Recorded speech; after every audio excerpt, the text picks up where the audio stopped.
धर्म पक्षी द्वारा जैमिनी के प्रश्नों का उत्तर। मार्कंडेय जी कहते हैं, जैमिनी, इस प्रकार वे द्रोण के पुत्र चारों पक्षी ज्ञानी हैं और विंध्यगिरि पर्वत पर निवास करते हैं। तुम उनकी सेवा में जाओ और उनसे ज्ञातव्य बातें पूछो।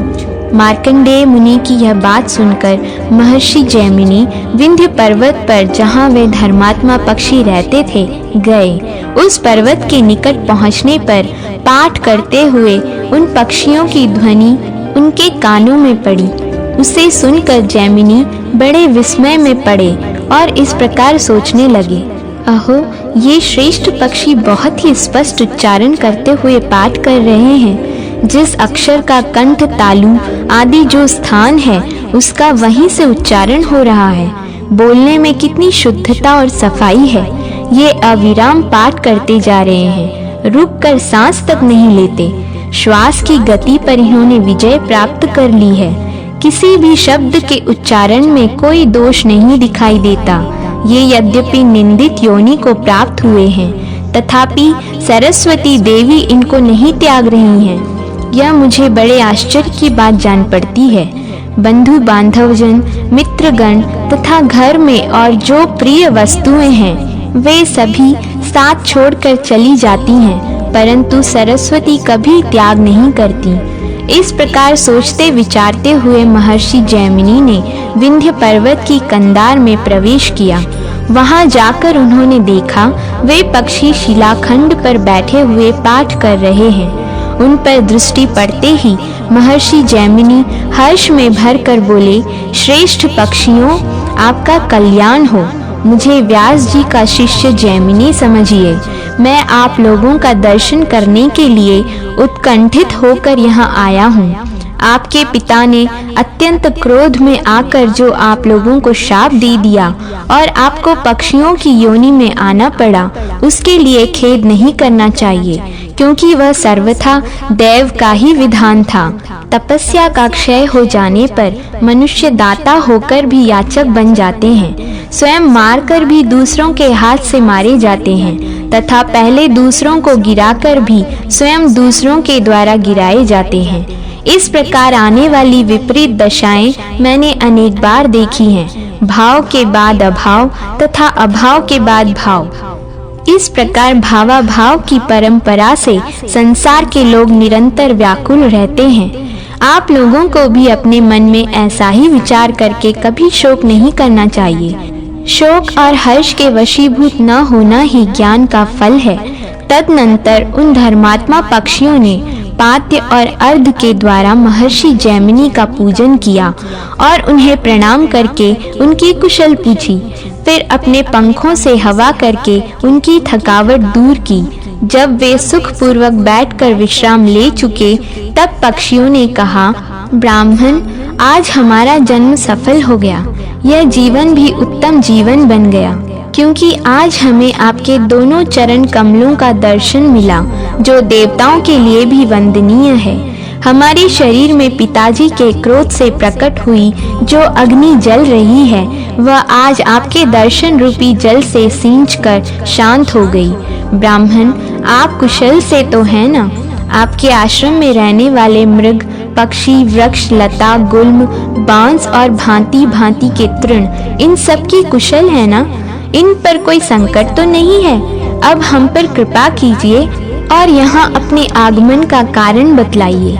हमारा कोई बहुत बड़ा भाग्य था जो आप इन नेत्रों के अतिथि हुए। जैमिनी बोले, श्रेष्ठ पक्षीगण, मुझे महाभारत शास्त्र में कई संदेह हैं। उन सबको पूछने के लिए पहले मैं भृगुकुल श्रेष्ठ महात्मा मार्कंडेय मुनि के पास गया था। मेरे पूछने पर उन्होंने कहा, विंध्य पर्वत पर द्रोण के पुत्र महात्मा पक्षी रहते हैं। वे तुम्हारे प्रश्नों का विस्तार पूर्वक उत्तर देंगे। उनकी आज्ञा से ही मैं इस महान पर्वत पर आया हूँ। आप लोग हमारे प्रश्नों को पूर्ण रूप से सुनकर उनका विवेचन करें। पक्षियों ने कहा, ब्राह्मण, आपका प्रश्न यदि हमारी बुद्धि के बाहर न होगा तो हम अवश्य उसका समाधान करेंगे। आप निशंक होकर सुने। विप्रवर, चारों वेद, धर्मशास्त्र, संपूर्ण वेदांग, तथा और भी जो वेदों के समान माननीय इतिहास पुराण आदि हैं, उन सब में हमारी बुद्धि का प्रवेश है। तथापि हम कोई प्रतिज्ञा नहीं कर सकते। आपको महाभारत में जो जो संदिग्ध बात जान पड़े उसे निर्भीक होकर पूछिए। जैमिनी बोले, पक्षियों, आप लोगों का अंतःकरण निर्मल है। महाभारत में मेरे लिए जो संदिग्ध बातें हैं उन्हें मैं बताता हूँ, सुनिए और सुनकर उनकी व्याख्या कीजिए। सर्वव्यापी भगवान जनार्दन संपूर्ण जगत के आधार, समस्त कारणों के भी कारण और निर्गुण होते हुए भी मनुष्य शरीर को कैसे प्राप्त हुए? द्रुपद कुमारी कृष्णा अकेली ही 5 पांडवों की महारानी क्यों हुई? इस विषय में मुझे महान संदेह है। इसके सिवा द्रौपदी के 5 महारथी पुत्र जिनका अभी विवाह तक नहीं हुआ था, समस्त पांडव जिनके रक्षक थे तथा जो स्वयं भी बड़े बलवान थे, अनाथ की भांति कैसे मारे गए?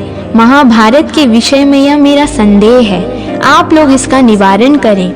पक्षियों ने कहा, जो संपूर्ण देवताओं के स्वामी, सर्वव्यापक, सबकी उत्पत्ति के कारण, अंतर्यामी, प्रमाणों के अविषय, सनातन, अविनाशी, चतुर्व्यूह स्वरूप, त्रिगुणमय, निर्गुण, सबसे बड़े, अत्यंत गौरवशाली, सर्वश्रेष्ठ तथा अमृत स्वरूप हैं, उन भगवान विष्णु को हम सबसे पहले नमस्कार करते हैं, जिनसे बढ़कर सूक्ष्म तथा जिनसे अधिक बड़ा भी कोई नहीं है, जिनके द्वारा यह संपूर्ण विश्व व्याप्त है और जो इस जगत के आदि कारण और अजन्मा है, जो उत्पत्ति, लय, प्रत्यक्ष और परोक्ष सबसे विलक्षण है। इस संपूर्ण जगत को जिनकी रचना बतलाते हैं तथा अंत में जिनके भीतर इसका संहार होता है, उन परमेश्वर को हमारा नमस्कार है।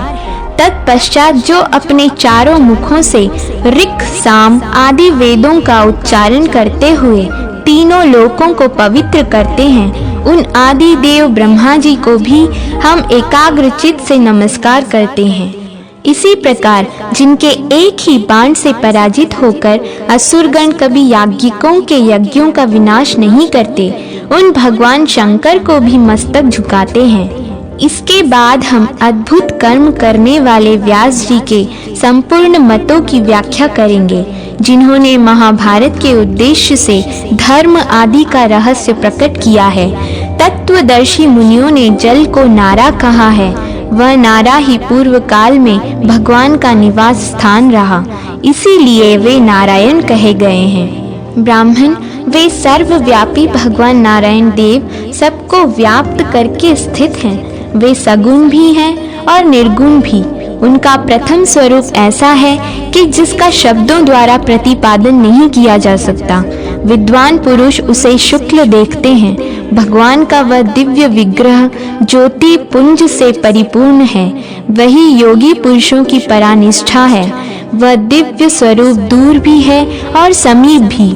उसे सब गुणों से अतीत जानना चाहिए। उस दिव्य स्वरूप का ही नाम वासुदेव है। अहंता और ममता का त्याग करने से ही उसका साक्षात्कार होता है। रूप और वर्ण आदि काल्पनिक भाव उसमें नहीं है।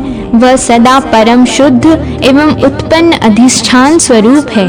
भगवान का दूसरा स्वरूप शेष के नाम से प्रसिद्ध है, जो पाताल लोक में रहकर पृथ्वी को अपने मस्तक पर धारण करता है। इसे तिर्यक स्वरूप को प्राप्त हुई तामसी मूर्ति कहते हैं। श्री हरि की तीसरी मूर्ति समस्त प्रजा के पालन पोषण में तत्पर रहती है। वही इस पृथ्वी पर धर्म की निश्चित व्यवस्था करती है। धर्म का नाश करने वाले उद्दंड असुरों को मारती तथा धर्म की रक्षा में संलग्न रहने वाले देवताओं और साधु संतों की रक्षा करती है। जैमिनी जी, संसार में जब जब धर्म का ह्रास और अधर्म का उत्थान होता है, तब तब वह अपने आप को यहाँ प्रकट करती है। पूर्व काल में वही वराह रूप धारण करके अपने थुथुन से जल को हटाकर इस पृथ्वी को एक ही दांत से जल के ऊपर ऐसे उठा लाई मानो वह कोई कमल का फूल हो। उन्हीं भगवान ने नरसिंह रूप धारण करके हिरण्यकश्यपु का वध किया और विप्रचित्ति आदि अन्य दानवों को मार गिराया। इसी प्रकार भगवान के वामन आदि और भी बहुत से अवतार हैं जिनकी गणना करने से हम असमर्थ हैं। इस समय भगवान ने मथुरा में श्री कृष्ण रूप में अवतार लिया है। इस तरह भगवान की वह सात्विकी मूर्ति ही भिन्न भिन्न अवतार धारण करती है। यह आपके लिए पहले प्रश्न का उत्तर बतलाया गया है कि भगवान पूर्ण काम होते हुए भी धर्म आदि की रक्षा के लिए सदा स्वेच्छा से ही अवतीर्ण होते हैं। ब्राह्मण पूर्व काल में त्वष्टा प्रजापति के पुत्र विश्वरूप इंद्र के हाथ से मारे गए थे, इसलिए ब्रह्म हत्या ने इंद्र को धर दबाया। इससे उनके तेज की बड़ी क्षति हुई। इस अन्याय के कारण इंद्र का तेज धर्मराज के शरीर में प्रवेश कर गया, अतः इंद्र निस्तेज हो गए। तदनंतर अपने पुत्र के मारे जाने का समाचार सुनकर त्वष्टा प्रजापति को बड़ा क्रोध हुआ। उन्होंने अपने मस्तक से एक जटा उखाड़कर सबको सुनाते हुए यह बात कही, आज देवताओं सहित तीनों लोग मेरे पराक्रम को देखें। वह खोटी बुद्धि वाला ब्रह्मघाती इंद्र भी मेरी शक्ति का साक्षात्कार कर ले, क्योंकि उस दुष्ट ने अपने ब्राह्मणोचित कर्म में लगे हुए मेरे पुत्र का वध किया है। यूं कहकर क्रोध से लाल आंखें किए प्रजापति ने वह जटा अग्नि में होम दी। फिर तो उस होमकुंड से वृत्र नामक महान असुर प्रकट हुआ, जिसके शरीर से सब और आग की लपटें निकल रही थी। विशाल देह, बड़ी बड़ी दाढ़ें और कटे शटे कोयल के ढेर की भांति शरीर का रंग था। उस महान असुर वृत्रासुर को अपने वध के लिए उत्पन्न देख इंद्र भय से व्याकुल हो उठे। उन्होंने संधि की इच्छा से सप्त ऋषियों को उसके पास भेजा। संपूर्ण भूतों के हित साधन में संलग्न रहने वाले वे महर्षि बड़ी प्रसन्नता के साथ गए और उन्होंने कुछ शर्तों के साथ इंद्र और वृत्रासुर में मित्रता करा दी। इंद्र ने संधि की शर्तों का उल्लंघन करके जब वृत्रासुर को मार डाला, तब पुनः उन पर ब्रह्म हत्या का आक्रमण हुआ। उस समय उनका सारा बल नष्ट हो गया। इंद्र के शरीर से निकला हुआ बल वायु देवता में समा गया। तदनंतर जब इंद्र ने गौतम का रूप धारण करके उनकी पत्नी अहिल्या के सतीत्व का नाश किया, उस समय उनका रूप भी नष्ट हो गया। उनके अंग प्रत्यंग का लावण्य जो बड़ा ही मनोरम था, व्यभिचार दोष से दूषित देवराज इंद्र को छोड़कर दोनों अश्विनी कुमारों के पास चला गया। इस प्रकार इंद्र अपने धर्म, तेज, बल और रूप से वंचित हो गए। यह जानकर दैत्यों ने उन्हें जीतने का उद्योग आरंभ कर दिया। महामुने, उन दिनों पृथ्वी पर जो अधिक पराक्रमी राजा थे, उन्हीं के कुलों में देवराज को जीतने की इच्छा रखने वाले अत्यंत बलशाली दैत्य उत्पन्न हुए। कुछ काल के अनंतर यह पृथ्वी पाप के भारी भार से पीड़ित हो मेरु पर्वत के शिखर पर, जहाँ देवताओं की दिव्य सभा है, गई। वहाँ पहुंचकर उनसे दानवों को दैत्यों से होने वाले अपने खेद का कारण बतलाया। वह बोली, देवताओं, आपने पूर्व काल में जिन महापराक्रमी असुरों का वध किया है, वे सब इस समय मनुष्य लोक में जाकर राजाओं के घर में उत्पन्न हुए हैं। ऐसे दैत्यों की अनेक अक्षोहिणी सेनाएं हैं। मैं उनके भार से पीड़ित होकर नीचे की ओर धंसी जाती हूँ। आप लोग ऐसा कोई उपाय करें जिससे मुझे शांति मिले। पक्षी कहते हैं, पृथ्वी के यूं कहने पर संपूर्ण देवता अपने अपने तेज के अंश से पृथ्वी पर अवतार लेने लगे। उनके अवतार के दो ही उद्देश्य थे, प्रजाजनों का उपकार और पृथ्वी के भार का अपहरण। इंद्र के शरीर से जो तेज प्राप्त हुआ था, उसे स्वयं धर्मराज ने कुंती के गर्भ में स्थापित किया। उसी से महातेजस्वी राजा युधिष्ठिर का जन्म हुआ। फिर वायु देवता ने इंद्र के ही बल को कुंती के उदर में स्थापित किया। उससे भीम उत्पन्न हुए। इंद्र के आधे अंश से अर्जुन का जन्म हुआ। इसी प्रकार इंद्र का ही सुंदर रूप अश्विनी कुमारों द्वारा माद्री के गर्भ में स्थापित किया गया था, जिससे अत्यंत कांतिमान नकुल और सहदेव उत्पन्न हुए। इस प्रकार देवराज इंद्र 5 रूपों में अवतीर्ण हुए। उनकी पत्नी शची ही महाभागा कृष्णा के रूप में अग्नि से प्रकट हुई। अतः कृष्णा एकमात्र इंद्र की ही पत्नी थी और किसी की नहीं। योगीश्वर भी अनेक शरीर धारण कर लेते हैं, फिर इंद्र तो देवता हैं, उनके 5 शरीर धारण कर लेने में क्या संदेह है। इस प्रकार 5 पांडवों की जो एक पत्नी हुई उसका रहस्य बताया गया है।